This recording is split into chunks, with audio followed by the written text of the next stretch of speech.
What's up, Buck fans? AJ Turn Up here. This is the Aftermath on 102.9, the game Broad Street South Radio. We're going to discuss and break down this Bucs and Falcons matchup and the little shindig that has been going on behind the scenes with Godwin and the gang. So, look, y'all, sit back, get tight, because we about to get right.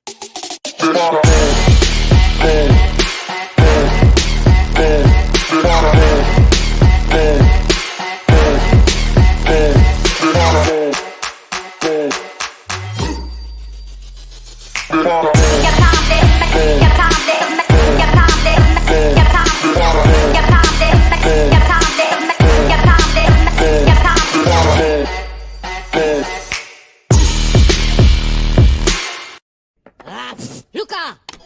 Bueno. Piñu. Bueno. Piñu. Bueno. What's up, Buck fans? It is the Aftermath on 102.9, the game Broad Street South Radio. It's AJ Turn. We got my man, Coach Slick here, a.k.a. the British guy who's always flying, always stands by. And again, we stand by our future possible interim Buccaneers coach. If you don't know already, I need you to get out there, show your support and love for Coach Slick. We would like to get him into that Buccaneers opportunity to be a coach. He does the damn thing. And again, always go to my YouTube channel and check it out right here. Give Coach Slick an opportunity. It's about bucking time. We here for you. We appreciate you, Slick. As always. I love that. I did my first part of the assessment, so that was kind of cool. Really weird breaking down Buccaneer film, because I try not to break down film too much because it probably make me fall out of love with the Bucs. And it's not because of the level of coaching or anything like that. It's just it's a grind. Going through film's a grind, and I don't want to make loving the Bucs a job. Now, I understand unless it means that I'm getting paid for it. You know what I'm saying? You're getting paid. I'm getting coins for it. I'm gonna go for it. You know what I'm saying? But look, you gotta crawl before you walk, though. But you never know. You might show them something. But I'll tell you what, it was quite interesting. They showed they showed a play, yes, a defensive play from last year. Against the Panthers. They score a touchdown in the late fourth quarter. And who do you think the fuck up was? Against the Panthers? Last year. Well, it wasn't the 21 deep pass.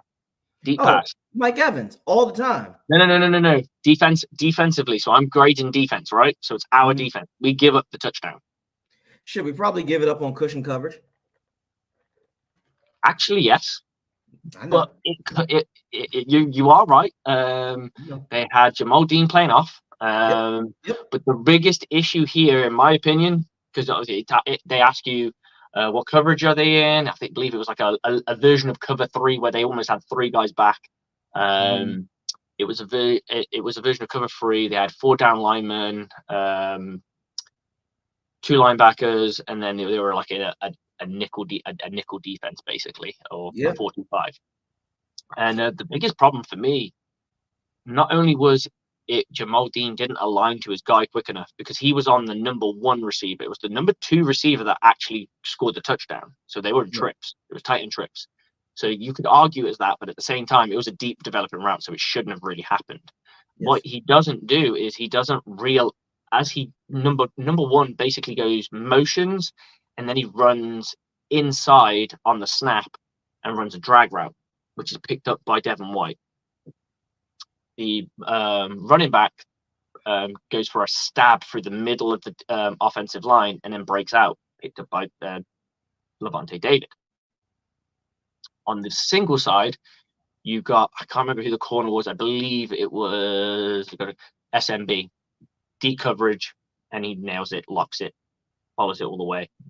You got, is it Andrew Adams, who was one of the safeties for us? Yes. He follows it initially, watches the quarterback's eyes change, and then he double teams initially and then breaks off.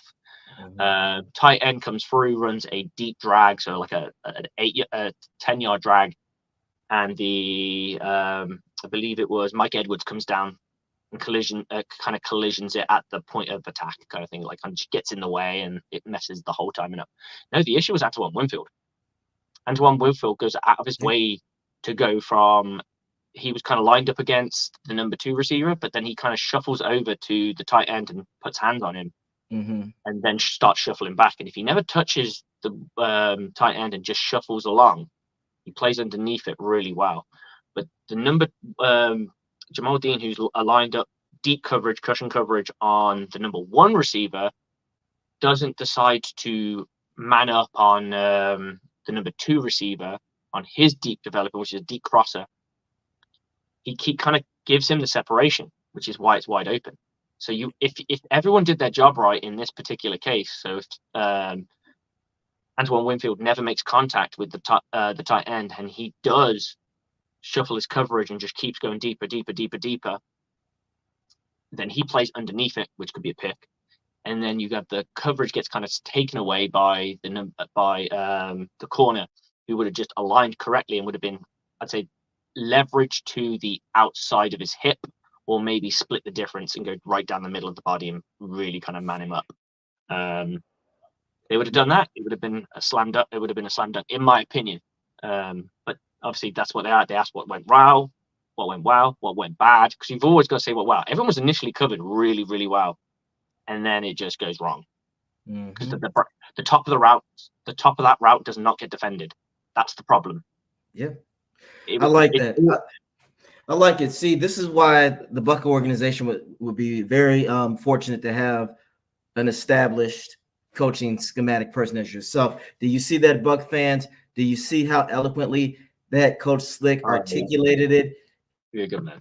He gave you, if he said, it's like this. If it's A, B, and C, he's going to give you A, 1, 2, 3, B, 1, 2, 3, then C, 1, 2, 3. See, I love how you did that. See, that's how you, and see, I can tell you are a very schematic guy who knows how to draw. I'll tell you what, I did watch that play like 200 times on a tiny screen on my phone. I'll tell you what, dude, the amount of technical screw-ups I had. So originally, my wife works from home sometimes, and she has a monitor and some bits and pieces in the house. So I was like, oh, I'll hook my Chromebook up and I'll do it through the monitor so I can see it. Now, I'm not the most tech-savvy person because I don't work from home. I don't use 2 monitors. I've never done that or anything. I've never used 2 monitors in my entire life. Yeah. And I had like the home screen on one side, and I'm like clicking on everything on my phone. I was like, oh, this is confusing me. I was like, fuck it, I'll go off the laptop, I'll go off the Chromebook, and then I'm there tapping away, and I'm like, it's like ready to start the assessment. I'm like, yep, let's go. And it's like, your Chrome is outdated. And I'm like, what? I got a Chromebook. How's the Chromebook outdated? It just turns out it's quite an old Chromebook, and it doesn't support it anymore. So I was like, shit, how am I going to do it?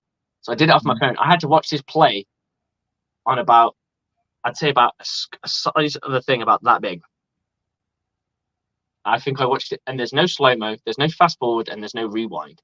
So you have to keep replay. Yeah, you got to keep, and you can't let it end because then they'll ask you the question of what went wrong. So you've got to keep replaying it. You don't. Yeah, it was really funny, but got there in the end, and then they ask, what were your coaching points? What are the teachable moments? Yes.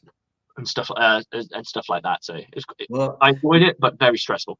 That's all right, Slick. You know, and as always, I like to take notes, and I like to learn from anyone. So that would be something that I could talk with you about, learning the schematic, articulate way that you put it. See, I'm a personnel guy. I look at the development of the player, of what went wrong and what I see that they can do and what I see that they did wrong. Anytime, I think you have to have a scope of what they can do first, because I think you've got to be in the room to go, okay, this guy's capable of doing that. So if I was the coach in this case, I want to ask Antoine Winfield, why did you make contact? Because I don't know if that's part of the scheme. I don't know. If that's part of the scheme, then why is it part of the scheme? What does it do? Because it made no difference. The tight end was covered by Mike Edwards later on, but it didn't disrupt the route enough. Yeah. So what was the point in doing it? Yeah. I agree. And like I said in my interview, I said I'm the kind of coach that's going to ask you the hows, the whens, the whys, and the whos. And if you can answer those questions, you've got a measuring stick. Yep. Once you've got a measuring stick, you can see where you truly are. Oh yeah. See, for me, I look at it the way that I evaluated it, especially on defense.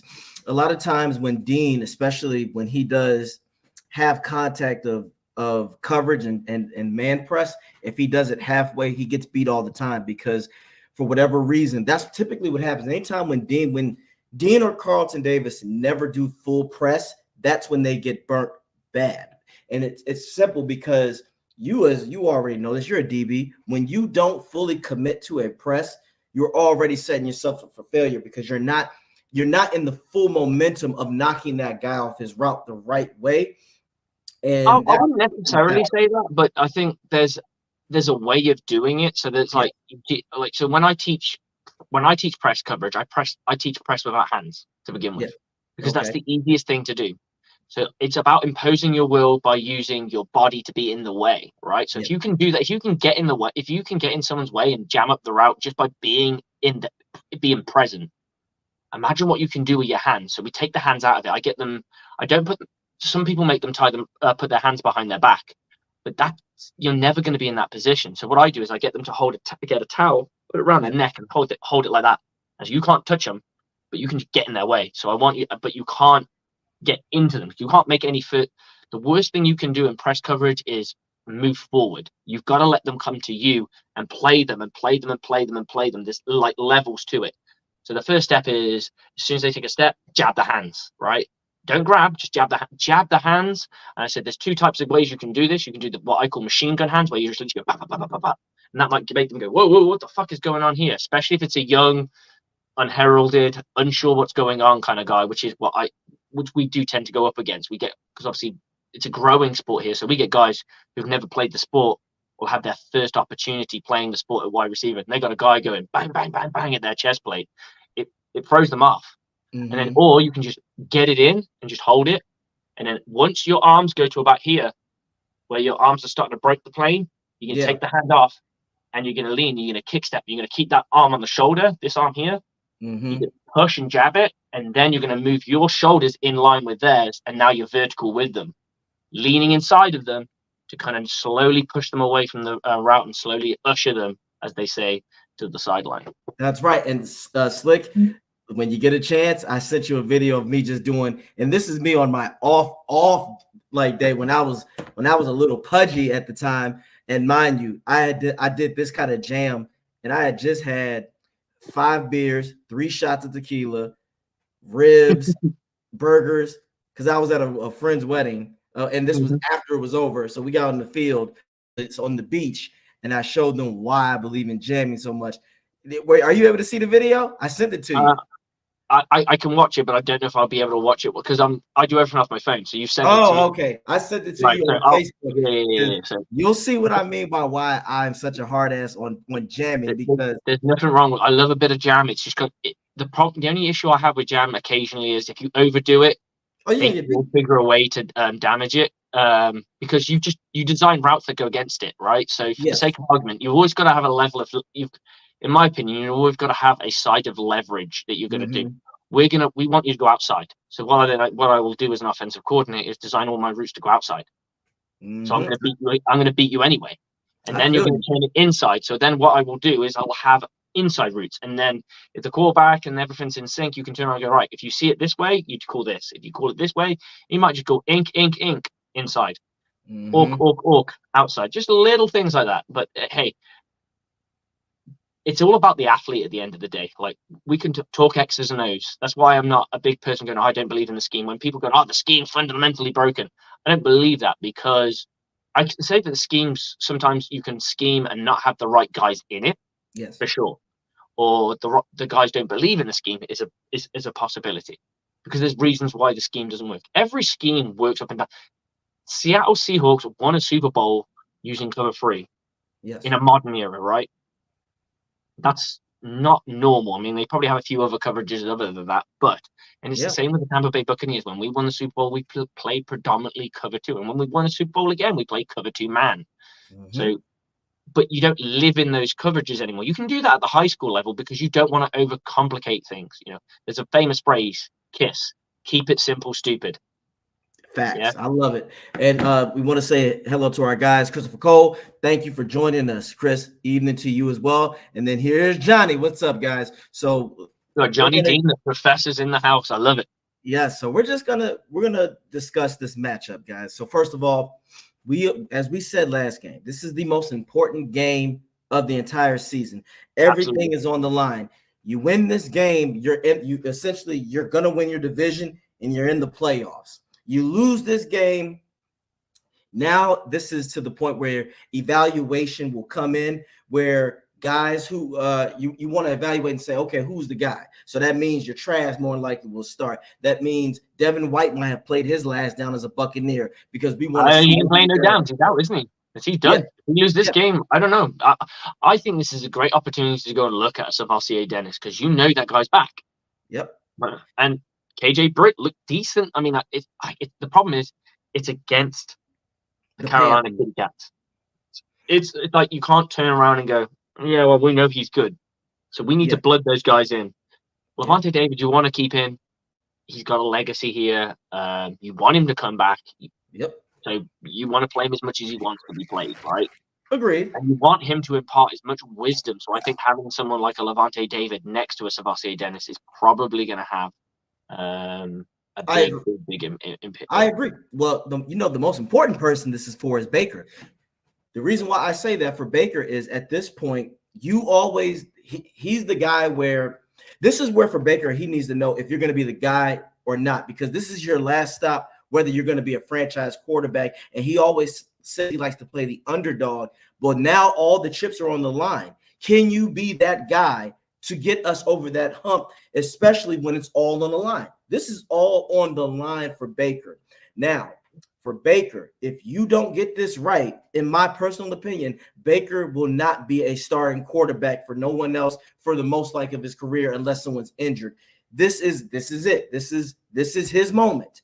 This is going to be whether he is the guy that can make Canales' offense work and if he can personally get to open receivers. Now, I bring that up because, as you know, if you are aware, there's been some controversy over here. Slick, Godwin's wife and Godwin are fed up with the coach's bullshit.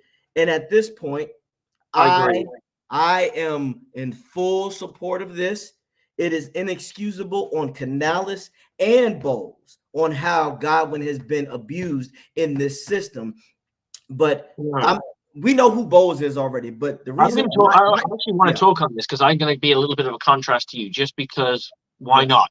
Just because, and I do feel like he's being familiarly used in the wrong situations. I think he is being used. I think he's not being used in the right situations that match his skill set, in my opinion, which is why he has 1 touchdown rushing and 1 touchdown receiving, which is wrong in my opinion anyway.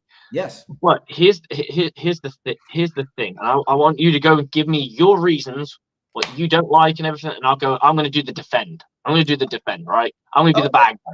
I got you. Well, look, the first things first, I got to put this up here as an example. When I heard this. Well, a huge reminder for me, right? The guy's just magic with the ball. And so I have to do a better job. I come up here and say it every week. And, I'm not satisfied with, how. Yeah, we've heard that before. So here's my gripe about the situation. You've had 10 to 12 fucking weeks to get this right. You've had 10 to 12 fucking weeks to understand the game. You've had all this time to adjust, to reevaluate, to assess. And yet, Canales, you still want to get this bullshit run when that is not the base of our strength. We always say it. The definition of insanity is doing the same thing and expecting different results. And the results that he think that are improving, you are costing the team while you have some improvements. That is bullshit. And another thing that we all have to understand, this isn't just on Canales. This is on Baker. I've gone back and I've watched 10 games and I've watched certain plays. I've been trying to get access to all the 22s, but there have been plenty of plays that Baker has not seen Godwin. Now, there's been a rumor that Baker wanted Evans to get his 1,000 yards because he didn't want to affect Evans' legacy, which in a way that's coming regardless, right? Yeah, exactly. But that's a foregone conclusion. Yeah, the issue with literally Baker, after that 70-yard touchdown, you could literally go like, Mike, I know you're not going to get it. Look, we've got to get everyone else, and I'm sure Mike is humble enough to go, I'll get next game. And that's why I call cap on that shit. I call bullshit. It's the simple fact that I honestly do think that Baker, he has more confidence, but his awareness and his decision making is hurting the Buccaneers offense, which is why when people called me crazy when I said bring Trask in, I said, you don't know what Trask can do. He's only had 10 fucking moments in the game of football. You have to be reasonable. Get this man with the starting team. Let's see how he is. I guarantee you one thing, his shit won't get batted down a lot. And that is the thing. That is why I am upset with how things were done, because also Bowles, when he said about the snaps, they showed that was inaccurate. So either you are a liar, Bowles, or you don't know what you're doing. So that's why, in a way, I've given up on Bowles completely, because you're kind of making excuses at this point, right? Yeah, you're making excuses, but for Canales, he's making excuses. You said the same shit over and over. How do you not find a guy who can run small, intermediate, and deep routes? But that also should also be able to for them to understand, if Baker isn't the guy. I think the problem with them, if they give up on Baker, they have literally signed their resignation. Not necessarily. If Trask can get you out of the fire, that also shows to the Glazers that we know when we can make mistakes and have accountability, and then that's when we can go and get this shit going. Because what if Trask comes in there and lights it up? Here's the thing. If he fucks up and stinks, now you know you got to draft a quarterback in the draft. Then you can go back to Baker. But the simple fact of this stubbornness, I give it 50-50. It's 50 on Canales, and it's 50, 30, 20. It's 50 on Canales, because if Bowles has left him alone, as he said he does, then that is on Canales. 30% I give it to Baker, because you got to throw the shit open when it's there, and you're not doing it. And you're not even playing to your best ability. Where are the fucking rollouts? Now and then 20% I go to the coach, because he is still the head coach. So that is why I understand Godwin and his wife's frustration. I think it was right. Call them out on their bullshit, because at this point, you're not going to make a mockery of a guy. First of all, you should have kept Godwin in the slot. That is where he ate. And the simple fact that they're doing that, and you're still going with this bullshit. I think there's no harm in rotating Godwin and Palmer in and out of the slot. Exactly. One goes wide, one goes on. Like, then you can see what Palmer can do in different situations. Exactly. Right. So I'm gonna side with you on one of these things, and I'm just going for just to have a contrast. Yes, sir. And that is calling out the fact that he was injured and he was subbed out a lot and blah blah blah blah. That obviously the proof is in the play. The proof is that he was on the field a lot more. Now, however, Mike Evans currently leads the team with 103 targets. Okay. He has reeled in 61 of those and turned them into whatever yardage he has and touchdowns, etc. Who do you think the number 2 person is? Godwin. Okay, and is he a number 2 wide receiver? You could say 1A, 1B. I'm going to say that. Okay. 1A, 1B. I like what you did there. So Chris Godwin only has, hang on, I'm going to do the math, 18 less targets. Yes. So what are we moaning about? It's 18 less targets over the course of 12 games, guys. That's like one less target. That's like one less target a game. What, 1 point something targets less? It's not that bad. He reels it in, and I'm guessing a lot of these are thrown at the dirt because Chris Godwin's catch rate is super high. Yes. Second thing I want to put into this, and this is one metric that hasn't been recorded, is how often we free and out or have a blown series where we only pull off 7 plays. Mm-hmm. So you're going to the guy that's guaranteeing it. And we've all been critical, yourself included, that Mike Evans isn't getting the ball enough. Yes. You can't give the ball to everyone when you're only having a limited amount of snaps, because we're only on the field for 10 seconds because we've gone, I'll have a look at that, Russ, in a minute. Yeah. So that's my argument. He is actually getting his own fair share. It's just there's a reason why is he not converting? I want to understand how many of those passes are uncatchable, because 85% to 53 isn't great. And I know his and the success rate. Here's the thing. This is the receiving success rate. A successful reception gains at least 40% of the yards required on the first down. I fucking fucked up that success. That sounds stupid. That just sounds like some stupid algorithm some nerd made. He's got a 62.4 catch rate. Mike Evans is a 59, right? Yeah. So he's getting opportunities. They're just not turning into enough. I don't think they're using him in the right way, which is why he's not getting what he wants. Now, to answer Russ Weeks' question, how many catches does Rachaad White have? He has 51 targets, third most in the team. Cade Otton has the fourth. There's one reception between them. Their yardage is very similar as well. They're pretty much neck and neck, except for Otton has more touchdowns. Yeah. So I think Johnny said it. Johnny said it. Short yardage plays kills the Bucs. We have no shortage guy on the team, and we do in Godwin. Now, I like that you said that, Slick. I agree. It's the efficiency. It's the efficiency, though. When Baker does throw it to Godwin, it's either Godwin has to make the best of it, and he comes down with it, or it's he misses Godwin wide open. That's why I said Baker has a lot to do with it, but also, you heard what I said, 50% goes to Canales. Why is that? Why is that, you say? What is this something that we said, Slick, that you said this against Rick Hughes on Buck Live, and I loved it because it was brilliant. Fuck an attempt if it's not effective. When people say you got to run it, no, that's dumb. How many times, Slick, if you're going to run the ball and every time it's a 2nd and 9 or 2nd and 10, that is, you are defeating the purpose. You throw the ball. You put your defense, take that hat off now, take it off, and then now I want you to put your defensive coordinator's hat on. Awesome. There we go. All right. So I'm going to give you the situation. You're going to tell me what you're going to do. You're going up against a team. They're occasionally running. Their success on the run hasn't been great. It's 2 yards, 3 yards max. Sometimes it's nullified. Sometimes you get minus yardage. But they are lighting it up in the passing game. What are you going to do to stop it? Stop the passing game? Yeah. What are you going to do?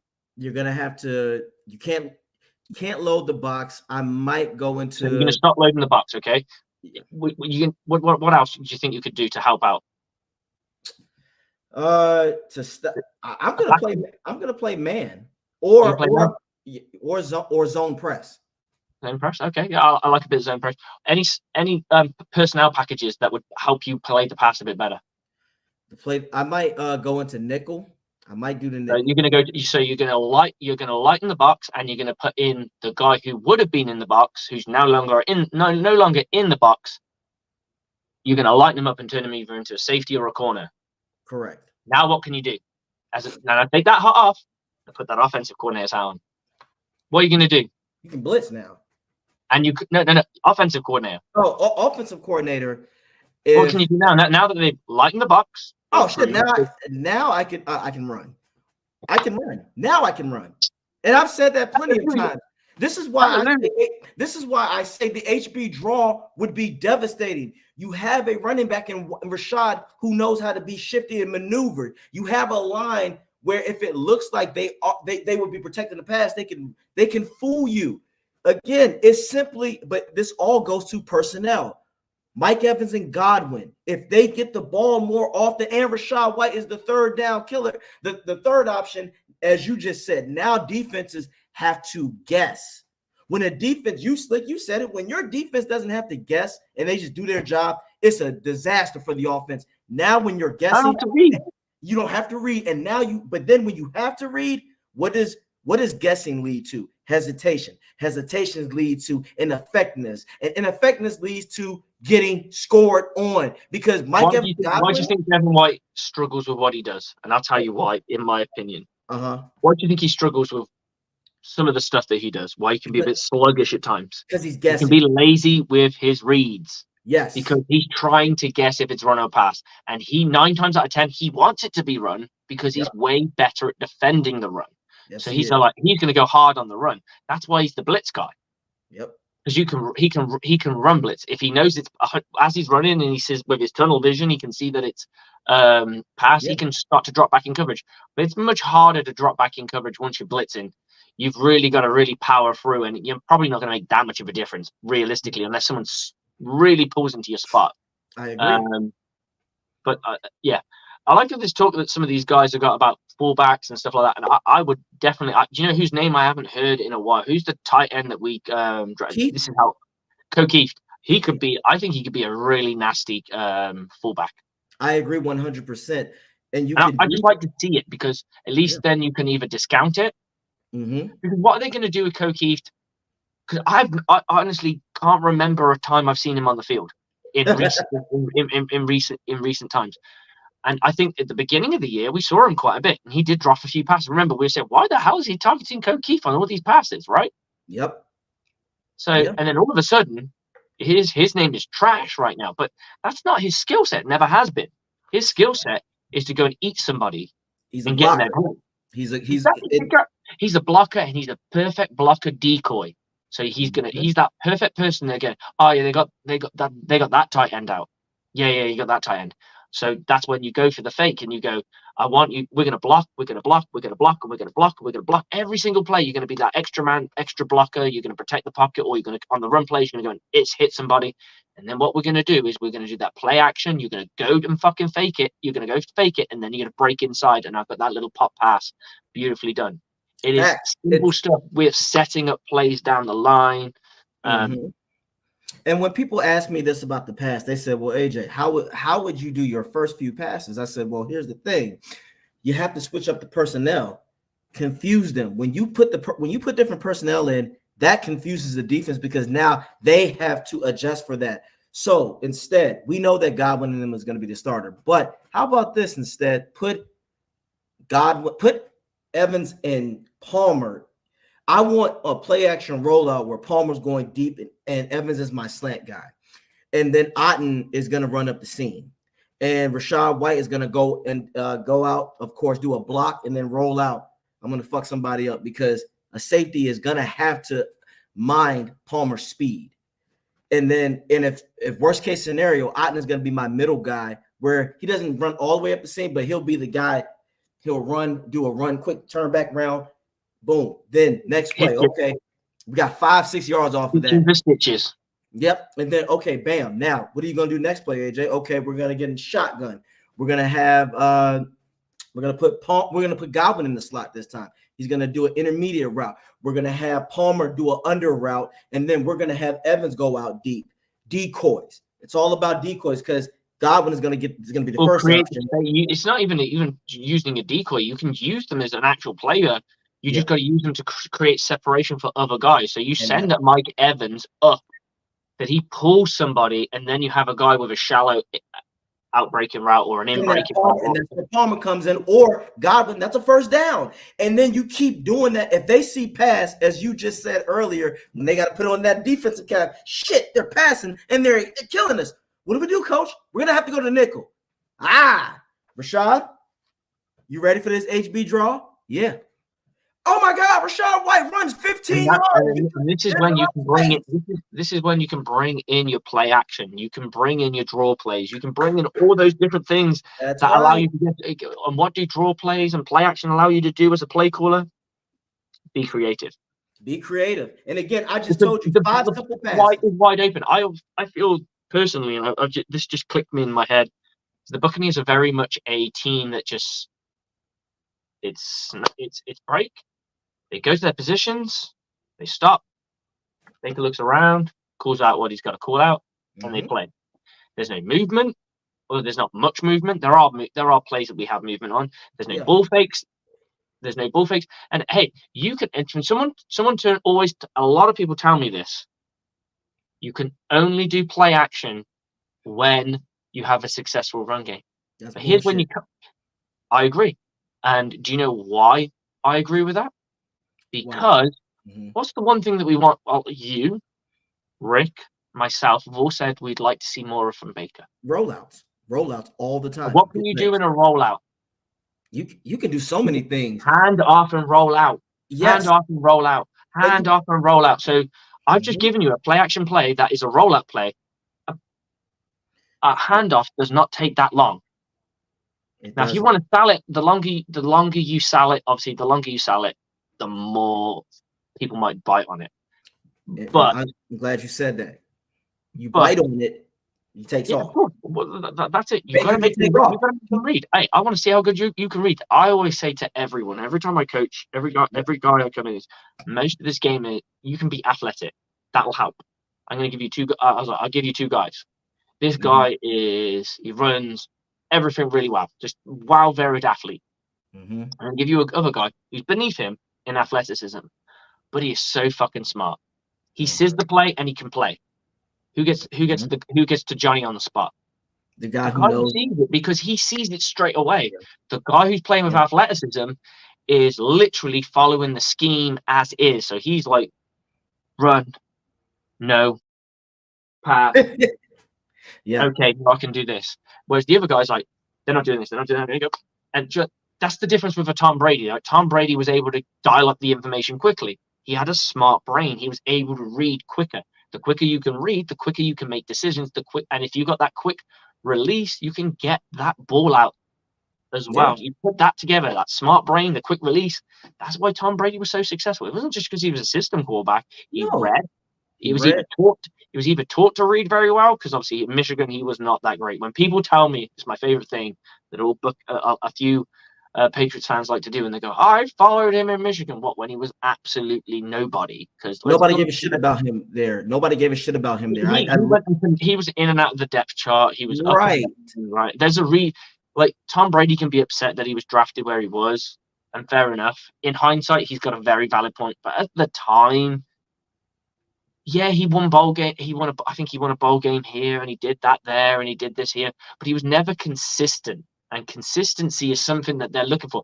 If you've got a guy that's going in and out of the starting lineup, that does not fill you with confidence. I want a guy who takes the job, bosses the job, and is the man for at least 2 years. And here's the $1 million question: if he didn't get an opportunity, now we know injuries happen, but this is why it's important to put your neck out there for players to figure it out. What if Bledsoe never gets injured? There is no Tom Brady, more than likely. Possibly. I mean, I don't think it would. I mean, I don't want to go down that alley, because you don't know what Bill Belichick thought of him. So he may have just been kept around as a career backup, because obviously, I don't know how old Drew was at the time, so he was going to be on his way out at some point. I give him another 5 to 6 years, and I say that because they still had a sound-minded defense. And Bledsoe, how long did he last in the league after he left? Like, generally, Bledsoe after that injury, he wasn't the same. I think he went to Dallas afterwards. I think he went to that's Dallas. the hard part, because you can't turn around and go, "Oh well, he lasted 2 more years," and like you said, if he never got injured, he might have lasted 4, or he might have lasted 3. He might have just cashed in his check or whatever. What if they won a Super Bowl and he just retired? He played till 2005. I do know that. He played till 2005. And that's about 3 years, right? Isn't it? 4 years. 4 years. So he played another 4 years. Let's give him the 4. Let's give him the 4 years. It'll be up to Belichick if he wants to keep him. And I think if Belichick doesn't keep him, then yeah, you can turn around and say he is literally a guy eating popcorn, watching the Super Bowl every year. You know why I say that? Because in 05, of course, I think around 04, 05, that's when you see that Brady could actually take charge and make an offense hum, which is why Randy Moss came to the organization in 2007, and we saw Brady light it up. But if Belichick, as you said, doesn't have that confidence in him, there is no Wes Welker. There is no Randy Moss. There is no Stallworth. Belichick would have simply said, fuck it, I need more defensive power. If anything, the New England Patriots would have been the AFC Northern Bucs. That was a Dungy mindset. You like that? You like that, Slick? Yeah, I like that. I need a digital pound on that one. Yeah, I know my shit, and I told people that. In a way, Belichick, the difference between Belichick and Dungy was the quarterback situation. Brady was there. Dungy didn't have any quarterback of that caliber, and the line wasn't of what it could be. The problem was Dungy picked shitty quarterbacks, and in the offense, it just wasn't. It clicked. But as you see, Dungy always loaded up on defense. So did Belichick. Belichick always knew how to get defensive guys back then. But this is why I say to make my point, guys, because they like, damn, AJ ran off somewhere. I'm gonna get back to the point. You have to give. Another reason why you said Brady, you know why? Another reason why Brady was so fucking good at reading, he was also 6'5". He could see over the line. Baker, you know me, I've said this plenty of times, and Buck fans, you've heard what I said. Question for you, AJ. I mean, I don't know the stats or anything of the game, but I do believe the quarterback that we faced with the Carolina Panthers is in the 5-foot sections, right? And he's like 5'10", 5'11". That's what they say. He's 5'10", but in real life it's 5'8". But go ahead. But irrelevant. He's 5 something, right? Which is even shorter than Baker. How many passes did he have bobbled at the line? He had a couple, but another thing about him, he was always typically running out of the pocket too, which is smart in his for sure. That's the smart thing. I said this: if you've got a guy who's short that can't see over the line, and this is something you've got to do schematically, and I think this is a smart thing you can do with coaches. I want you to run a play where a guy runs a run yard in or a run yard drag, right? And you say you say to your quarterback, "Do you see him?" No. Okay. No. Hear me. Second one, we're gonna do it again. Yeah. We're gonna do it with 2 yards. Do you see him? No. Nope. So you're gonna work at a baseline where you can. So now, and this is on a shotgun, right? So shotgun, boom. Okay. I'm now gonna do shotgun and a drop and a 1 yard drop. So you're just gonna take a 1 step drop. Can you see him at 1? No. Nope. And you're gonna find out the schematics of what it needs. So if you're going, I want a 3 yard drag, and he needs to take 2 steps, that's got to be a part of your play call. It's got to be a part of your play call, or if you know that he You're can't helping do that. him, guys. Like, you can read a defense while you take 2 steps. You get boom, boom, bro. Especially when you know where the drag is, you know where everyone's where they should be going. So I'm not saying that will work. It's just I think it works. But something I want to do for you, AJ, because we've had a fair few comments. This is the most comments we've had in quite a while. I'm going to throw up the question. We're going to do quick fire. I want AJ to go yes, no, or give them the answer straight off. So ready? Yes, sir. You want to join the bill? I'm ready. Yes. He's on the Bills. Ever see Mike Evans running across the field? No slants for Mike. That shit killed Vincent Jackson. No, sorry, but here's the thing. Evans is better than Vince. So, next, he's better than Vince. Godwin can be a Debo type wide receiver if they want to use him that way. Fucking facts. He was Debo before Debo. Enough said. He was Debo before Debo. I'd like to see Rashad White and Sean Tucker get together on the field. I wouldn't mind that. Tucker, I'd be like, you're going to get your foot wet and you're going to be the ground and pound guy. Rashad White's a better receiving, so that's the only way he gets on the field. That shit killed Michael Thomas too. I don't know that. Thomas is some shit though. We know this already. Old slant boy was not that good. He had Drew Brees throwing the ball. Drew Brees is one of the only few quarterbacks that we could say, Slick, that he could see it, because you know why? Drew Brees might not have been able to see where you were going. He can anticipate where you're going. Mm-hmm. And he had quite deep drops in the pocket as well too. Yep. He moved his feet. Yes, he did.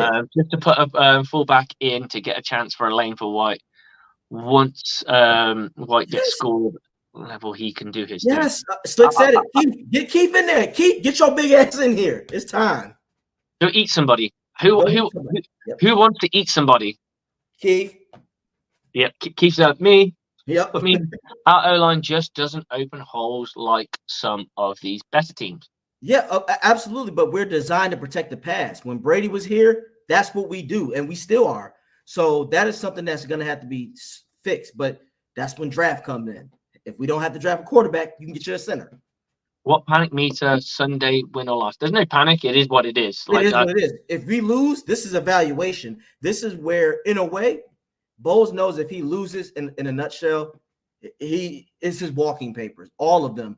And Canales will be on like super hot seat. Oh yeah, no. It's do or die. Ryan Jensen not coming back this year was a huge blow to what we planned to do running the football. Facts, but you have to adapt. People get injured all the time. Enough said. Every QB gets balls batted at the line of scrimmage, but Baker gets around 3 balls per game. It feels like it. I mean, I don't know the metric of it because I'd have to physically look at it, because it's not. I don't think it's an exact stat that gets recorded, because you get past his defense, but it's not quite the same. But I get what you're saying. It feels like it for sure. It's kind of like, how is this happening so much to us? There are plenty of short quarterbacks in the league that have done better. That's on Baker. That is all on Baker. Okay, so Kyler Murray has to find lanes to throw. Yes. But another thing about he's not playing at a high level either. So he's not a precision passer. He's not a precision. You got to realize quarterbacks typically under 6'3", they have to find a way to overcompensate because of that. Exactly. Like Brady, we knew, everybody knows for Brady, if you just collapse the pocket, his tall, lanky ass and Peyton Manning's of the world, they're not running. Their athleticism was not their strong point. But that is why, though, I want Trask in. Who's to say this, Slick? Trask he might not be as athletically mobile as Baker, but he can run. We saw it in preseason. He got a few wheels. This is the thing. Bowles is scared because if I take him out, I think Trask will do worse. Not necessarily. Again, some people rise to the challenge. You got to hey, sometimes the cream rises to the top. Facts. And here's the thing: can you imagine Trask throwing a deep ball to Mike Evans or Palmer? Because here's the thing: he won't have to throw it off his back foot or put so much oomph. The way Baker throws those deep balls, it's almost like this. It's literally like where you can tell he's mustering all his might. Trask in that shit because of his height and stuff. It's like it's like a gallop. Like, there it is. And again, this is all I'm saying. This offensively, the Bucs need to feed Godwin the ball. I need 7 passes to him in the beginning. I need it and move him around. Put him back in the slot. Why haven't we put Palmer on the outside and have him go routes and use Godwin as a slot? Can you imagine that? Look, hey, you want to go sexy on this? I got something sexy for you. Stack. Yes. Stack Chris Godwin with our boy. Man. You already know me. Stack is so hard to defend in zone coverage. Yes. Because you don't know which one's well. You kind of do when you don't. No, sorry, man coverage. Because one could go that way and the other. So it involves communication to say if it goes this way, you do this, and if it goes that way, I do this, and if they're not on, if you catch them one time, they're not on.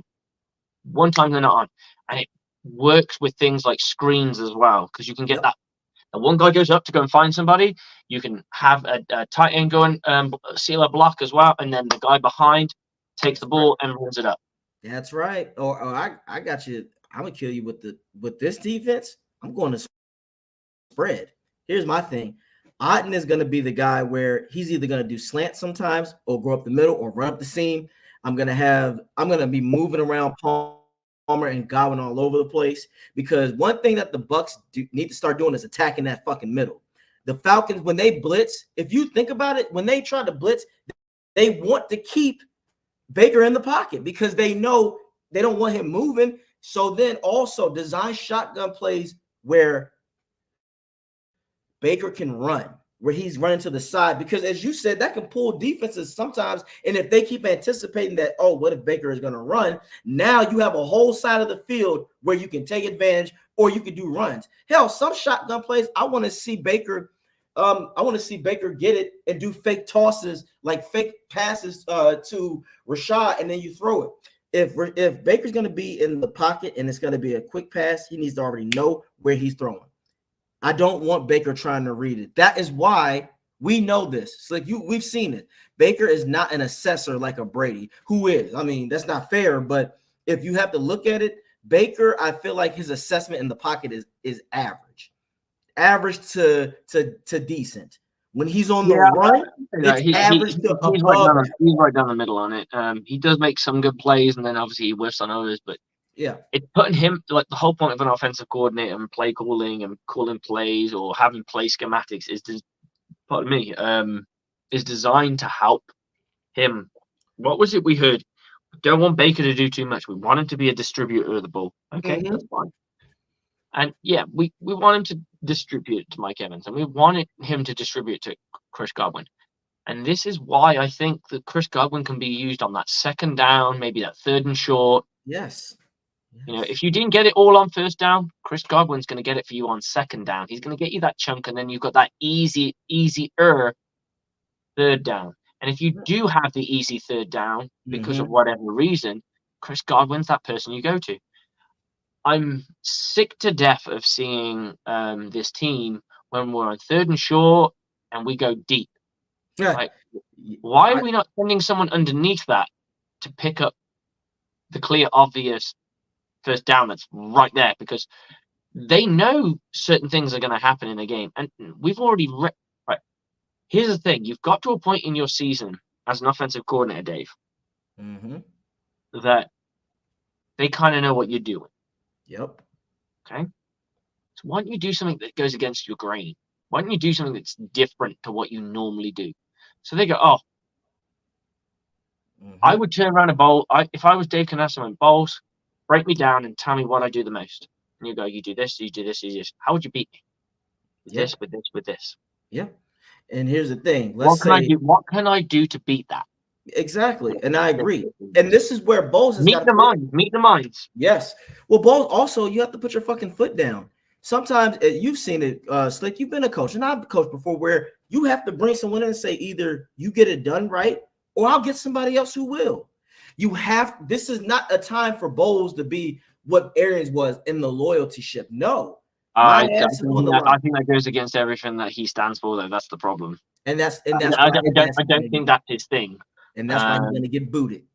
And that's why for me personally, I've been in that situation. I'm not normally like that, but when I see things go wrong, so specifically we're playing against a game, and we were giving up deep touchdowns left, right, and center. And the reason was we had corners trying to get greedy for picks, so they're playing underneath the route. And what happened was they were staring at quarterbacks. Didn't realize how much separation the wide receiver was getting. Rather than just play the wide receiver and get the incomplete pass, they were going, oh, I'm going to go and get a pick here. So they kind of left the wide receiver and played underneath him. They just put a little bit more air on the ball and a little bit more height on it. And what happens? It goes to the wide receiver who run it for touchdowns. I pulled them both aside and went, right, guys, both of you have given up. I'm going to keep rotating guys until somebody can do the job for me, because I'm sick to death. It's my ass on the line. And you put your foot down. Guys, I said, I'm going to tell you right now, right here, right now. Every time that happens and you guys give up one of those, I get this look from the defensive coordinator. Slip. And the first thing I say is, I don't teach that, because it's not. I've never taught anything you guys are doing. So if I want you guys to come together, figure it out. It's going to be this guy going in now. Another deep touchdown. I'm rotating until someone can make a fucking play. Exactly. And you're giving them, and you know what you're also doing? You're establishing accountability. Because now, but that is what Bowles is going to have to do with now. There's a little bit more. There's probably a bit more pressure from his game to my game, but I get the principle. Look here, you kind of got to have that fearlessness, but you've got to challenge your players to go, guys. Like, do you want to be benched on Monday Night Football? Do you want to be benched in this situation? That's right. Everyone's going to be talking in the broadcast that Bobby No Name has just gone out in the fucking field and he's playing his ass off because insert superstar player's name here isn't doing the fucking job. That gets talked about in the broadcast. And you can damn sure it'll get talked about on all the fucking talk shows and the talking heads and the Buccaneers talking heads like us, who will turn around and go, wow, Bobby No Name, what a play he made here. Hey, he's not a great player, but his effort, his enthusiasm, he was going for everything. Really like this kid. I reckon there's a future for him. What do you think? What do you think of Superstar? You know what? After the first two touchdowns he gave up, I want to see more Bobby No Name. Right, and Bobby No Name he's got the heart. He's got that, and that's what you got to do. You want to see someone put it on the field, and that's how Bobby No Names comes to Bobby Somebody, because he comes out there and you picked up where I left off, and you just exactly. You know, I got you, and Russ, I want to say this because I'm an offensive minded guy.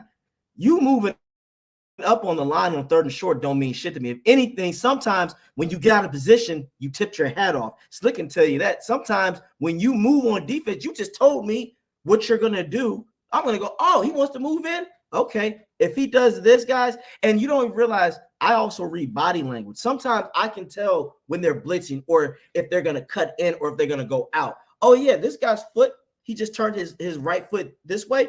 He's going in. So what you're going to do, you're going to move to the outside because of that, or he's going to try to jam you this way, go this way. Sometimes it's also understanding the positional awareness of each player on the field. So so you got Chris Godwin's in the slot. Yep. They decide they're going to put a safety on him or a corner or whatever, nickel, and they're going to apex. You know what apex is? I just don't want to be. Apex is where you split the difference between the end man line of scrimmage and the slot receiver. Yeah. So you're playing in between. So it means it allows you to play the run and the pass at the same time. The issue is it creates separation for outside breaking runs because you're further aligned from the slot receiver. That is the stuff you take advantage of. That is the stuff where you go, that is fucking money.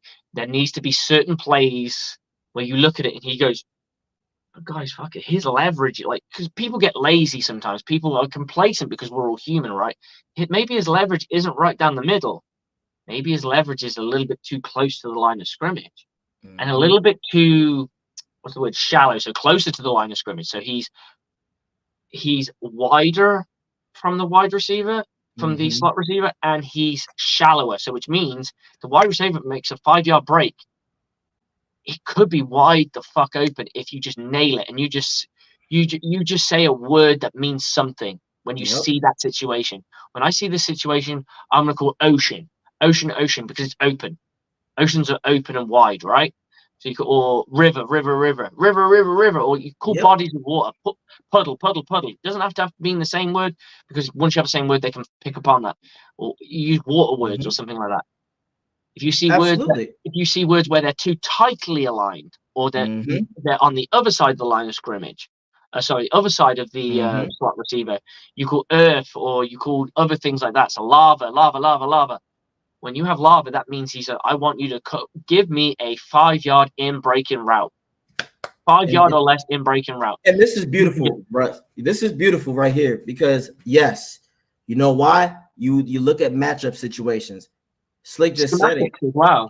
He just said it, but you just said it right there. Godwin on, if there's a safety or a nickel that's on him, you're going to take that matchup all the time. Typically, if you see the linebacker, you're eating. Exactly. Your lips. You lick your lips. And another thing, what if the linebacker fucks up and he goes out of position? That happens all the time. Look at Devin White. If that linebacker fucks up and he's so busy and worried about a Godwin, Otten is going to be that free guy right up the middle. And you want to know what that reminds me of? Do you remember in the Super Bowl when Brady threw it to Gronk and Gronk was wide open? And you should have seen it. If you go back and look, Honey Badger was pissed. He threw his hands up and he looked at his safety like, what the fuck were you doing? I think it was the linebacker. The linebacker was so worried about, I think Godwin. Gronk literally had 7 to 10 yards by himself. Use other players to open up other things, and that's what makes it so good. If you can dress something up that looks like a run, you get a Cade Otton.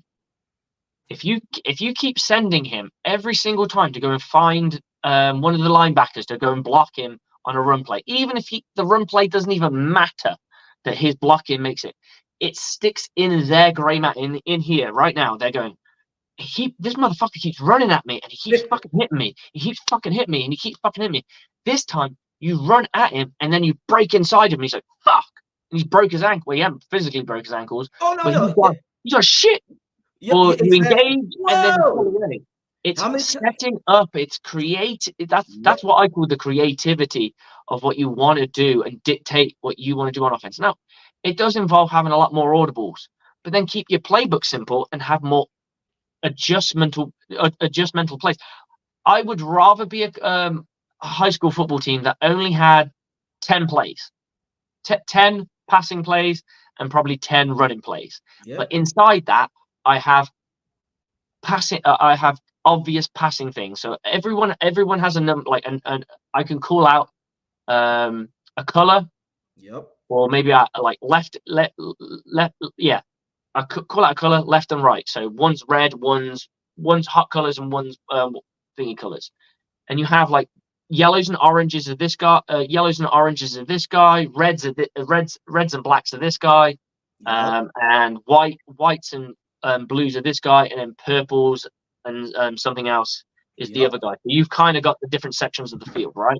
I know that's complex, but you turn around and you go purple. We'll go purple lava. So that means guy to my left, slot receiver. I want an in breaking route. Give me something hard and quick because your guy, and they can call it as well. Lava. And if he sees it, he can go check. Check lava or volcano. the word fits together, but it's not the same. So you go check volcano, volcano, volcano. Everyone knows what's going to happen. He's seen a matchup that he likes, and he wants to take advantage of it. The quarterback's aware of that matchup, and he's going, yeah, I like that matchup. Now, if you see the adjustment, you can go check, check, check, original, or whatever word you want to use for that, and they just go play the normal shit. Yep, and I look at it like this too. If I go into a defense, if I go against a certain defense, and they like if they play man here with this one, I'm gonna say dynamite. Look at that. Right. If they play man coverage, I'm going straight. I'm gonna say dynamite, and this is the play. This play right here is gonna fuck somebody up. Who do you think my biggest worry as a defensive coordinator? Now I can play any scheme I want. So who do you think my biggest worry is here? It would most likely be between Evans and Otten. Yeah, you know me too well. It's just difficult. In the NFL, you can't collision. So if this was college, it's Mike Evans all the way is my problem. Because I can collision Otten to kill him off. You can't collision in the NFL like you can in college. So Mike Evans and the threat that Mike Evans presents. Oh, absolutely. Can you throw that player for me? I sure can. That's a sexy play. I know. Hey, guys, I just put a porn play up here. This is porn for Canales. Okay. You know what I do with Godwin? What's up? Actually, no, Palmer. I want Palmer to do the same thing, but at the top of the route, I want him to step 1 foot inside and then one step outside and then 1 step inside and continue inside. So you've got a fake crosser. Yeah, I agree. I like it. Brother, I'm going to have to go for a tinkle, so I'll be back in a minute. Oh, yeah. No problem. Do your thing. And guys, another thing that I would do with this offense, I would switch it around. If I see that a linebacker is blitzing right here on Otten's side, I'm switching it to where Otten is gonna do a go route and run up the seam. I mean, and what I say, and the reason why I say that is sometimes the Bucs do not. I repeat, the Bucs have got to take advantages against passes up the middle. We do not do that enough. Now, of course, with Baker at the helm, that hurts. But the reason why it hurts is because they have Baker going through too many progressions. He should always have 2 progressions. That's it, especially if they're going to blitz. These are your 2 guys. Baker, go all out. And Russ, what is your question here? Do you think Baker has the same kind of control of the offense like Brady did to audible correctly? I'm going to say more than likely no. And the reason why, keep in mind, we also have a new coordinator. So they still have to be on the same page. And Baker, he's not Brady. Brady has earned his right in stripes to make the kind of audibles and calls that he has done. But what the issue is, to the full nitty-gritty issue with Canales is the damn running. I just told you this already. I just said it. I was just talking about this. Like the issue that Canales' weakness is, he's going to have to give up that damn run. Honestly, this pass right here, cheers to you, my man. Cheers to you. Now, honestly, this is something that I would open up Slick on the first opening drive. This right here. The running back. Break out. Yeah. Flare. Yeah. Break out. You can do so many things with this. And again, if they play zone, I'm killing you. If any type of zone, oh man, I'll switch it up. I'll have Palmer go underneath and I'll have Evans do a straight go route. I just want to answer. Russ has got a really good point here that I like to put it. Do you think Baker has the same kind of control of the offense that Evans to audible correctly? We don't know because we've not seen it. They don't audible very often. I mean, he makes a lot of check. He makes a lot. We have seen him make checks at the line, but we're not in the room, so we don't know what those checks are. It could be a protection check. It could be something else. We really generally don't know. So honestly, there's a big fat question mark on it. But I'm just going what I think works. And obviously, I've never been off a coordinator, so I have no idea if it actually would work. There's ever an offensive coordinator. I never want to float to my offensive coordinator too much because he's a very, very experienced dude and he only knows what winning is. So, and he's a very, very crass, opinionated dude who, in all fairness to him, he said to me when I got the NFL Buccaneers coaching assessment, he was like, how comfortable you are watching film? I said, I'm pretty comfortable. And he's like, do you want me to spend some time with you? I'm like, yeah, go with a guy who's been coaching offensive football for about the better part of a decade and isn't respected in our league. Yeah, dude, we'll go. So we met up and he's like, yeah, you'll be fine. He said, 2 things I'll give you. Do not refer to the players by name.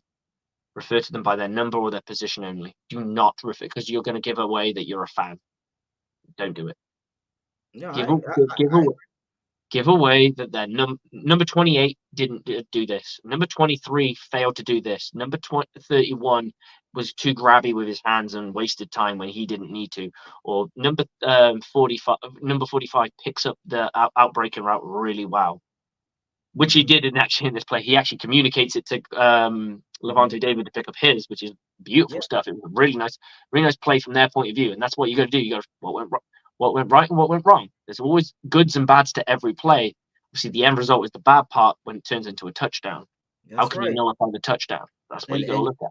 And your coach gave you great advice, and I would do the same if I was in that opportunity. And you know what? It's still not over for me, Slick. I'm going to get back out there because you need to be coaching again, bro. Yes. Well, either way, I want to go. Of course, Tampa's my place, but I'll do it anywhere. But I really do think with the pieces that we have, I can make things work because at this point, 13 would excel. Number 10 would excel because number 10 has good speed. Number 14 is good in intermediates. So we want to get 14 going. Of course, number 1 in the backfield has what it takes if there's HB draws. We want to get our guys in there, but you also have to do the difference. I think you got 2 types of coaches. You got coaches who know how to do things schematically. And I think, you do that very well. You can articulate it a lot better than I can. And I always need to learn. I'm the guy that when the game is, when it's game time, I can assess. I see myself as a Jimmers and Joe's coach. Okay. Hey, I feel you. And you would, I'm just saying, I need to know schematics because I want to be, like I said to you earlier, I always want to explain. My firm belief as a coach is I want to explain why. And this was all came back when I first started becoming a coach. When I first became a coach, we went to a coaching seminar. And he said one of the biggest challenges for me when I was coaching different types of people, and this guy, the gentleman who runs coaching in the UK, he said, I've coached youth, I've coached kids, I've coached flags, I've coached women, I've coached men. Do you know which one was the most challenging? Asked around the room. Everyone's like, kids can be hard to make. Women. Why are women challenging? Why do you think women are challenging? We're like, they're women. Typical man. So he said, because they ask questions. They want to know why you're making them do this drill. They want to know how that translates, how that's going to make them better. Why are you making me do this? And if you can answer why, you're already 2 steps closer to being a more successful coach. And that gets you closer to their players. If a player is going to be more, what's the best way of putting this? A player's going to be more into what you're putting out there if they understand why they're doing it. If you just say, go and do this, why have we got to do it, coach? Yep. Just do it because I said so. It's like your manager. Your manager at work turns around and go, I want you to watch every car on the lot. Yep. Every car on the lot. And you go, why, boss? And he goes, just do what I tell you. What he didn't tell you was they've got a potential buyer coming, and they're really they want the place to look nice, and right. So I want every car cleaned on the lot. Do as I say. Right. Context, right? Context is a huge thing. Yep, the why and the end game. You have to give 2 things. Like you said, the why and the end game. Why gives you the end game, right? I know, but I like to sometimes I'll break it down even further. I'll say, you do this, this is where you're going to excel, and you're going to open up things for your brothers. Because that's another thing. I like to make my players understand, as you know, football on both sides, it's a machine. When you're operating this way, this helps your brother right here do it. And you know what? It can help you say, you know what? I'm doing my part and I'm getting my guys out there.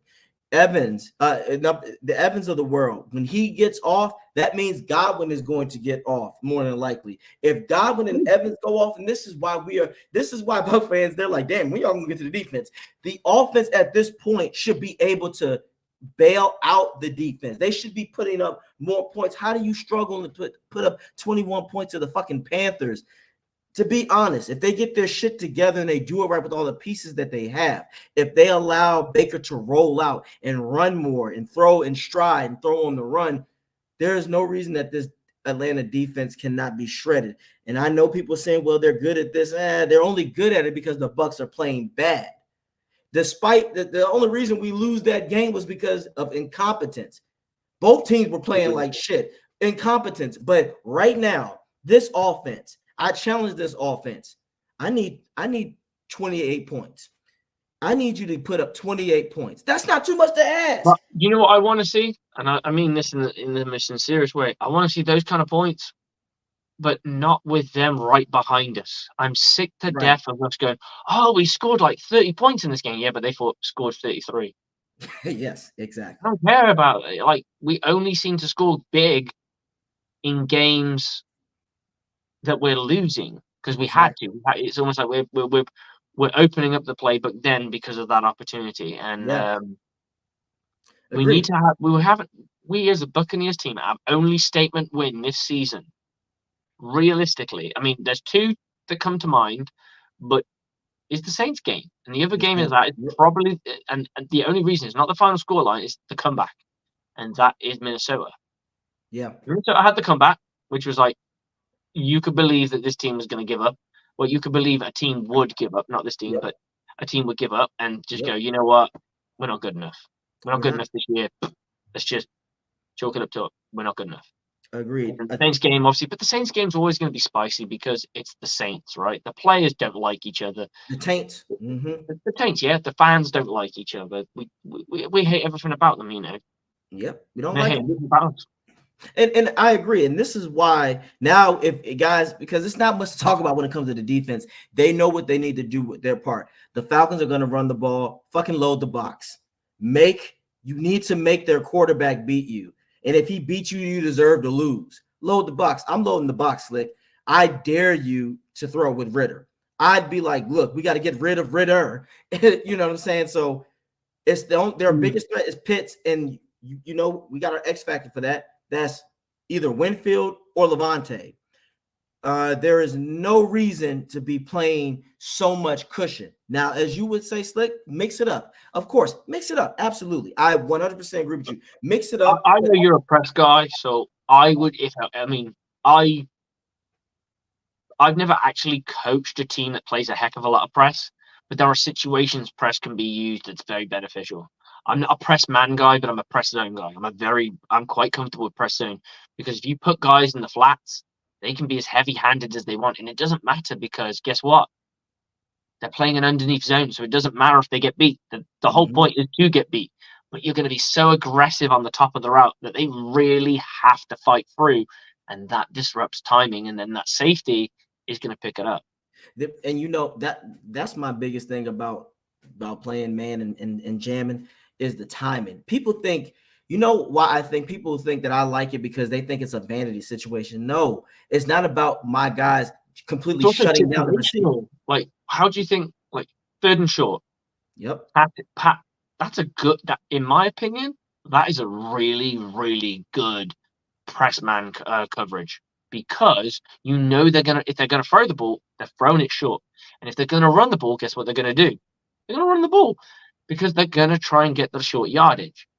So everyone's come down, like your corners have come down, so they can play a little bit more aggressively. Yes. Now, I would personally say don't fuck the run and just let the Bucs and the safeties worry about that shit. Don't even worry about the run unless it bounces out. If it bounces out, then it's your responsibility. Right. It can be personal, but you can play heavy on those because that ball does need to come out. It needs to come out really quick, especially if the pass rush always helps. People always turn around to me and say, well, the pass rush helps out the back end. I'm like, but the back end can also help out the pass rush. If you ain't got nowhere to throw the fucking football, guess what you're doing? You're thinking, you're sacked. And that's the thing. You're thinking sack, or you get panicky and you try to get the ball out quick, and that's when the ball can get batted and someone picks it, or you don't see the other guy coming and he beats your receiver and it's pick six and it's bye-bye. And that's what happens when you fuck up people at the line of chaos. When you give an average quarterback, a mediocre to an average quarterback, time to assess and progress, they're going to shred you. They are still professionals. No matter how sorry we think they are professionals. So why not make it harder for them? And this is why I say to this game, Slick, you know they're going to run. They're going to try to run the ball down our throats. It's if you make them one-dimensional super early, like let's say, again, we always talk about it. You take them out early, make Ritter pass. You make Ritter, and you know a big X factor this time that's coming around that I think that will change, Kancey. Slick. I honestly believe Kancey is going to wreak havoc because Vita is going to get double. We know that. But the Falcons didn't get a taste of Kancey last game. Kancey is doing the damn thing. So this time around, and you know what? Call me crazy. I think Savase is going to play better. He's going to be a better replacer than Devin. Devin might have played his last down as a Buck for good. Ooh. That's right. I said what I said because here's why I say that. I think there's a lot of shit going on behind the organization between him that we don't know. And if Savase comes out and just be average, we know Levante is going to be Levante. But if Savase is average, that is all the Bucs are going to need. And here's the thing, Slick. What if Savase is actually more competent in pass coverage than Devin? Possible. At that, well, and here's the funny thing. At that point, Bowles can sit back and go, And I'm not saying that I would want that, but I can see if Savase comes in there. Hell, what if Savase gets a pick, Slick, and he damn near takes it back because he read the coverage very well? Now that's going to put more pressure on Devin. Now it's like, oh, Devin, I wouldn't be surprised if Devin says, hey, guys, I can come back and play. And they're like, oh, no. You nursing an injury, right? You sit down. You sit your ass down, Devin. You get on out there, jump up and down and hype up the team. This is why I say this, Slick. It's going to get interesting. If this Bucs defense does it, take them all out. Take them out early. You take them out early. The Bucs should win this game by a long shot. They should. AJ, you ready for this? I'm going to give you a bit of I won't say insiders, but I'm just looking at this from the Falcons' perspective. Inside linebacker Nate Landman, he's got a knee injury. Right tackle Caleb McGarry, knee injury. Defensive lineman David Amatara, he's from England, ankle injury.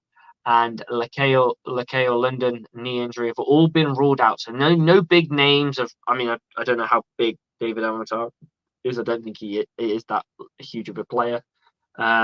Meanwhile, there are 5 Falcons listed as questionable for Sunday. Quarterback AJ Terrell, concussion. Jeff Okudah, ankle. Mike Hughes, hand. Are questionable. Terrell was a full participant in Friday, but practicing as a limited participant in a yellow no contact jersey. So it'll all come down to his it'll come down to his concussion. Concussion. So it will come down to his concussion things. Now I'm going to give a little bit of a coach's perspective here because I kind of know a little bit about concussion in the sense of I know how the NFL deals with it, as far as I know, or how most places deal with it. So the reason no one's allowed to touch him is he's probably clear of concussion symptoms, but you have to be clear of concussion symptoms for 7 days. Okay. So they obviously don't want anybody to touch him just in case they aggravate the injury. So they're probably wrapping him up in cotton wool. So there's a very good chance he could start. It depends on when he started what's called his concussion protocol and when he last had symptoms. So the moment your symptoms stop, it's 7 days from that point. Okay, and that's something only the NFL medical staff and Falcons medical staff will know. We won't know, and it's something they will not divulge to anybody. Of course not. So that could genuinely be a big thing. And if someone like AJ Terrell is, you've got to make sure you attack.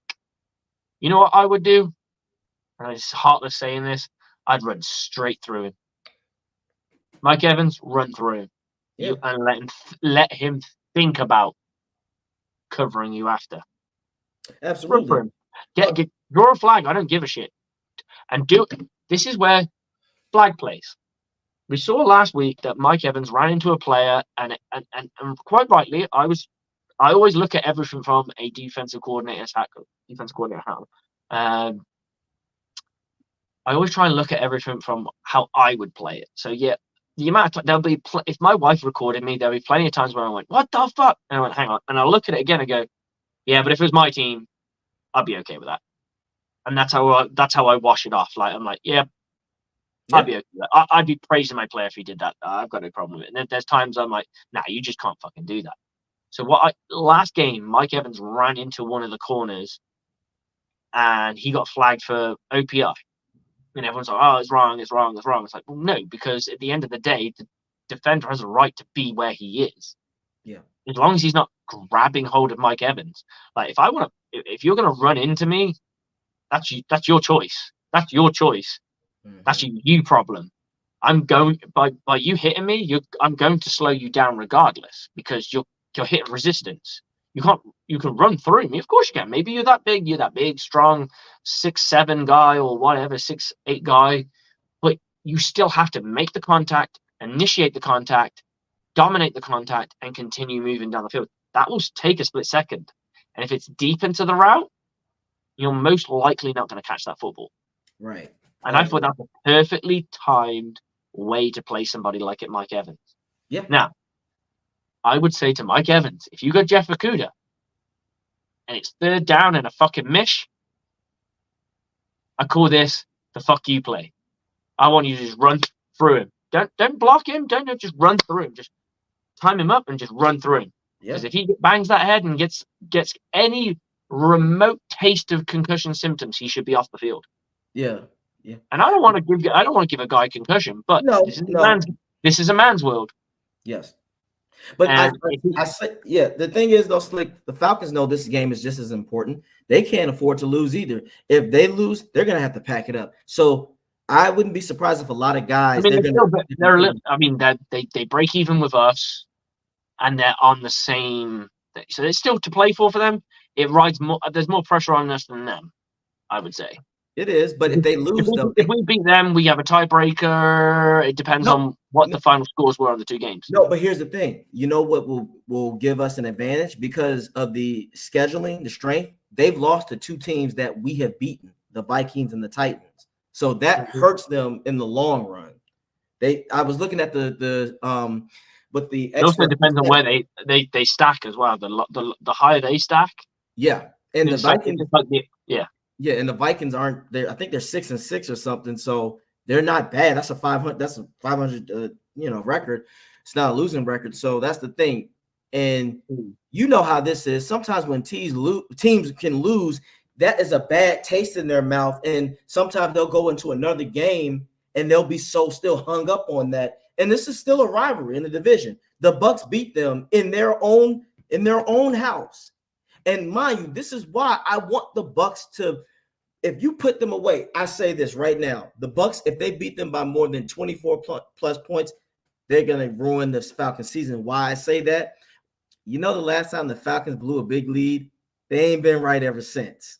So this is why it is imperative for the Bucs to beat this team. The Falcons are gonna do everything in their power, like I said, this game to try and win.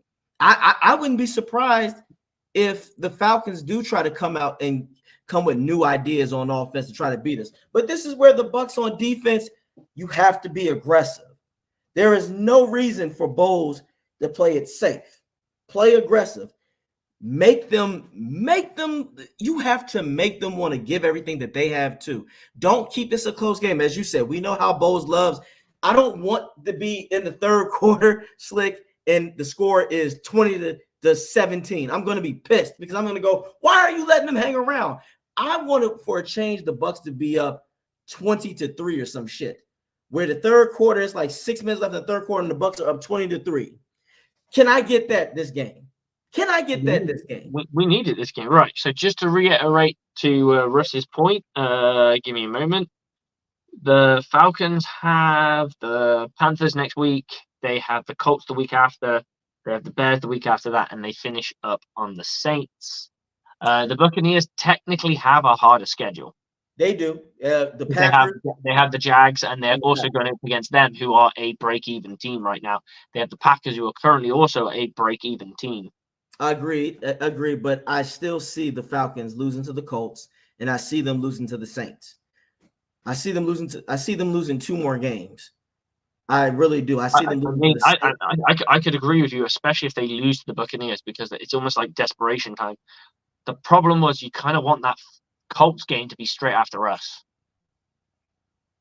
Because if that Colts game straight after us and they go double 2-day losses, it's hard to kind of you know what I mean? They lose. I tell you that if the Falcons lose back to back, they're closing shop, and the Bucs got it. The Falcons will say in return, if they win this game, they have to win one of the Packers.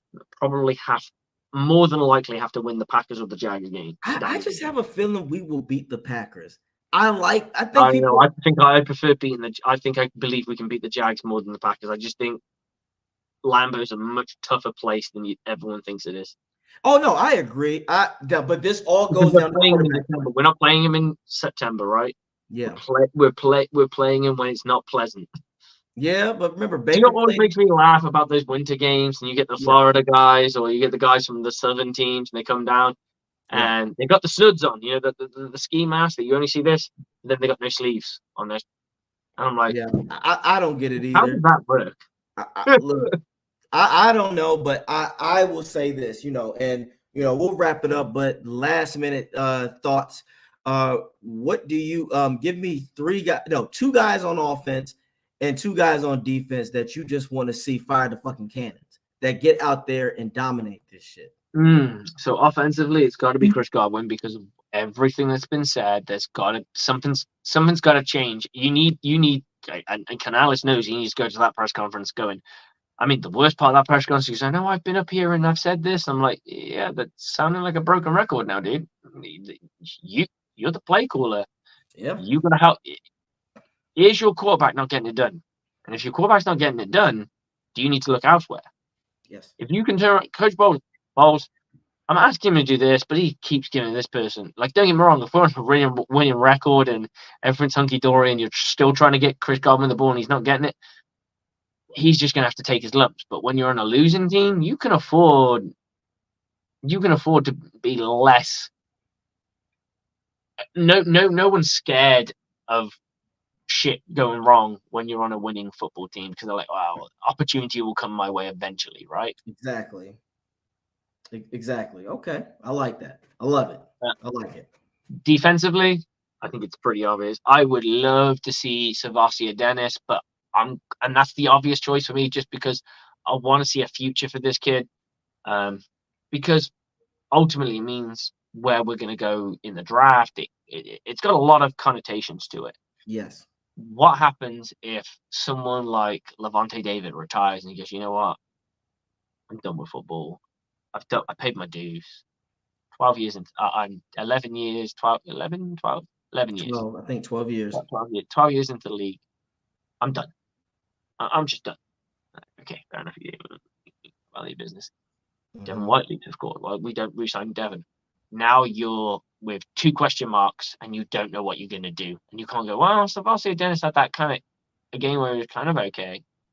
Yeah. He's going to be the dude. You can't do that. You've got to. So, Savasia Dennis, I want to see him succeed. He's not someone I expect to succeed, but he's someone I want to succeed. The guy I want to succeed is probably Kancey. Yes. The reason being, it's just adding more to the, like, okay, we drafted the right guy. Not saying we ever did. Yeah. And for me, it is right down the middle between him and I'm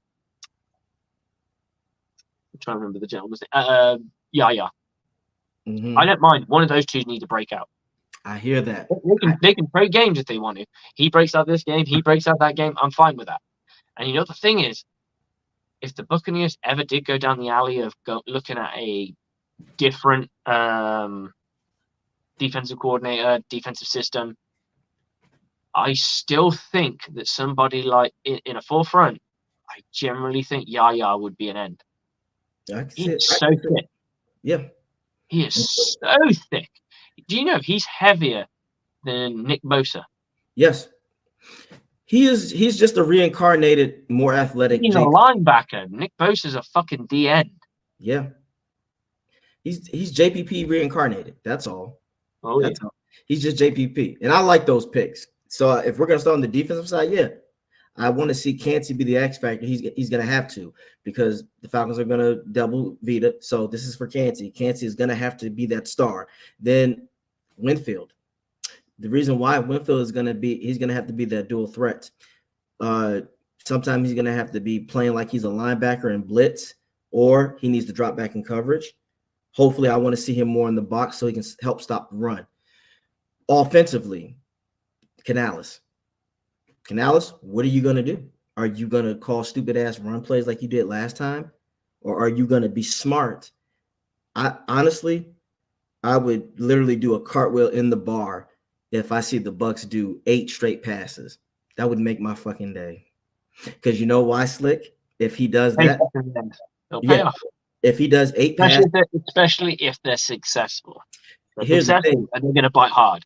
It's going to be successful. If they're not successful, you probably need to pass a little bit more. But if they're successful, oh my Lord, they have to honor it. They have to honor it. I'm here to put a stamp on it. If they did 8 passes the first drive. AJ, you just made my lips lick, and I'm just going, hang on.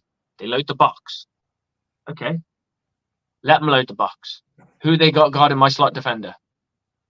And you know what I really like? A nasty slot. Do you know what a nasty slot is? Oh yeah, Wes Walker was a nasty slot. Right. So but the phrase the positioning on the field for a nasty slot. Remind me again. I just want to make sure. A nasty slot is basically, imagine a hybrid between a tight end and a slot. Oh, I see what. I see what you mean. Close to the line of scrimmage, but not attached to the line of scrimmage. Yes. Where a lot of it's usually where a lot of tight ends play. Stick someone there and see who they're putting, and then once they do, that's when you start breaking them out. Start making them honor it. Like, fucking our cat that we got who's covering this guy can't fucking cover him. We need to sub into boss. We need to sub into nickel. We need to sub into nickel. We need to put that nickel in. Okay, now we're running it. Now that same dude, especially if you can get Cade Otton to do it, especially if you can get Cade Otton to do it, go up and just level a motherfucker. Say, hey, you're going up against safety now. You better fucking eat. Exactly. Better fucking eat. Or hell, fuck it. Sub out and go to Cokeef. Exactly. That's my point. And I say this: the Bucs do 8 straight passes, they'll score a touchdown on the sixth one. And I say that because they'll overwhelm them. The last time the Bucs passed a lot, they scored on their first drive. That was when Byron was here, the 2021 season. Do you remember when we went into Atlanta and we were passing on most of the downs? And what did we do? We scored on a touchdown because Brady threw it to Fournette and he one-armed that shit. That is how if I was the coach right now, I'd be going back and saying, watch that game and see how it's done. Now, the guy I want to see, Godwin, of course. Godwin, I want him to go off. I want them to utilize him in the shallow cross, intermediate, and deep. I want to see 1 to 2 deep shots. After that, I'm good. So my final prediction, I do think for whatever reason, I don't know why, something about this game feels like the Bucs. And it ain't going to be – I just think that they have both – because this Godwin shit is going to be a blessing in disguise. It's going to put a fire up Canales and Bowles' ass where they say, fuck it. We're going to have to go all out. Otherwise, more wives are going to be kicking. They said in the media, it's like playoffs have already started. Yes. That if they don't want nobody else's wives screenshotting their shit on social media. So I got the Bucs for some reason getting at least to 27 and holding the Falcons to 13. So that is me. Okay. I mean, I like that. I think I'll go one a little bit worse, and I'll go 16, and I'll go 28. 16-28. All right. I love it. And no field goals needed. My man. I hope not. I hope so. So again, guys, we appreciate y'all just coming in on your Saturday night, hanging with us at the Aftermath on 102.9 The Game, Broad Street South Radio. And again, let's get Slick an opportunity with the Buccaneers organization. Please go and check out It's About Buck in Time and look at Give Coach Slick an Opportunity. I break down his accolades, everything, and you can look him up yourself and talk to him and reach out to him. But again, guys, anyone wants to have a conversation and want to shoot the shit and just talk football, yes, more than happy. You guys take care of yourselves. And Slick, I sent you something on Facebook message. You have to look at it right after the show and give me your response. You'll see and you'll laugh about it in a good way. Brother. All right, as always, you guys take care and go Bucs. And I'll holler at you later on, man. Yeah, brother. See you soon. See you soon. Okay, guys, that's the end of the show. Much appreciated for joining us. My coaching journey is just continuing. My team is going into OTAs as of tomorrow, so I've got to be up early, which is why the show's a little bit earlier. I probably should see you for the post-game show. And yeah, things are good. I'm assistant defensive coordinator for the Sandwell Steelers, defensive backs coach, and I'm currently training up a new coach as well, so that's kind of fun. But Bucs have got a big game. Divisional crown is on which is what on everyone's mind. This is what we got to do. We got to go out there, perform, do the job, walk away with it. I don't care if it's ugly, pretty, it doesn't matter. Pretty helps. Pretty gives us more hope. Ugly, we can live with, and we'll see what we'll survive to the next week. But this game has to be won. Could we still win the division if we lose this? Yes, but we're relying on other teams' results. We've got Rick Hughes. Whoop! Sorry, I got to jump straight in there. Didn't mean to. That's all right. I was just about to close shop. Oh, well, I just hopped in. I don't know if you saw this, something Johnny Dean found somewhere and posted it. Do you know what the odds are if we win tomorrow, what the odds are of us making the playoffs? Probably much higher than they would if we lose. Well, 52% if we win. So we the can flip odds it if to we one. lose are 8%. Yeah, I can believe that. Yeah, I can believe that. So that's a big deal. I didn't mean to come in late. I'm sorry about that. Right. You know, I'm. This is, Exciting. you know, we always, people every game they'll say, oh, it's a big game every week. It's not always a big game. This is a big game. This is it. The whole season's on this. So when you're going into number one in your conference in your division, you've got to come away with that win. And listen, for anybody who thinks it's better to go ahead and lose because you don't want the first place schedule, next year we play the AFC North and the NFC North. The teams between first, second, and third are not that different. It's not going to be that much easier if you come in third. I don't like doing the maths and stuff because I'm like, you know what? Let's just play what's in front of you. I'm not worried about. No, I agree. I'm just saying for the people who think they're being clever and saying, "Oh no, we'll have a first place schedule." It's not going to matter next year. It screams at those fans that turn around and went, "Oh, we shouldn't even bother to going into the playoffs because if we didn't go to the playoffs, we could have had a much better draft pick." And, that's a defeatist mentality. That's a defeatist mindset. You're never going to win. Yeah, if you think that way, you're an idiot. We're here to win. We're here to be in the playoffs. You're here for a shot at the Super Bowl. You don't get a shot at the Super Bowl if you're not in the playoffs. So, Rick, I got a quick question for you because I think it's the best way I always kind of summarize these things. And that is, if you're a player and you know actively that your team is tanking for picks, and your contract is up that year. So let's say Mike Evans, let's say Antoine Winfield. Are you going to stick around for a rebuild? Well, that's weird. I mean, if your contract is up, I don't know. I mean, Mike Evans probably would, I think, in the sense that... I'm talking about you. You're in that situation. Would you want to be a part of a team that's just tanked to get better draft picks? No. Thank you. Your belief in the team is nothing. It's like this team does not want to win. It's not just that. I know my contract, how much I get paid, is impacted by how I play. I have to give it my all.